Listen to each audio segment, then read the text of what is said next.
ये द्वितीय विश्व युद्ध की एक सच्ची घटना है। अमेरिकी नौसेना अपने विमान की वापसी के दौरान रास्ता भटक गई थी और रेडियो सिग्नल में भी समस्या आ गई। विमानवाहक जहाज की स्थिति पता करने के लिए वे उस क्षेत्र की हवा और लहरों से गुजरे। जल्द ही उन्होंने विमानवाहक का अनुमानित स्थान निकाल लिया था, लेकिन नतीजा ये हुआ कि आधे घंटे की उड़ान के बाद भी उन्हें विमानवाहक का कोई निशान नहीं मिला। और सबसे बुरी बात यह थी कि विमान का ईंधन लगभग खत्म हो चुका था।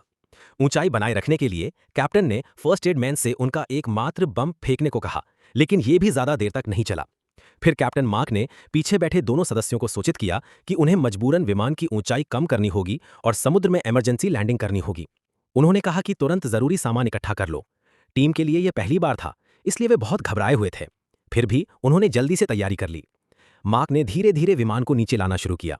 यह काम बेहद खतरनाक था, क्योंकि अगर विमान जरा सा भी गलत एंगल से समुद्र को छू ले तो विमान पलट सकता था। लेकिन मार्क के पास सालों का उड़ान अनुभव था। उन्होंने परफेक्ट लैंडिंग कर दी। सिर्फ स्टूला को हल्की चोट आई। बाकी मार्क और ऑल्ड्रिच बिल्कुल ठीक रहे। विमान भी नहीं टूटा, लेकिन सबको पता था कि विमान थोड़ी ही देर में डूब जाएगा। इसलिए उन्होंने तुरंत ऊपरी कैबिन खोला। मार्क ने कूदकर सबसे पहले लाइफ बोट खोला। बाकी दोनों सामान ढूंढने लगे। तभी स्टूला को पता चला कि उसकी सेफ्टी बेल्ट फंस गई है और वो खुल नहीं रही। विमान तेजी से डूब रहा था, पानी अंदर भर रहा था। काफी संघर्ष के बाद उसने बेल्ट खोल ली और तुरंत इन्फ्लेटेबल बोट खींच ली।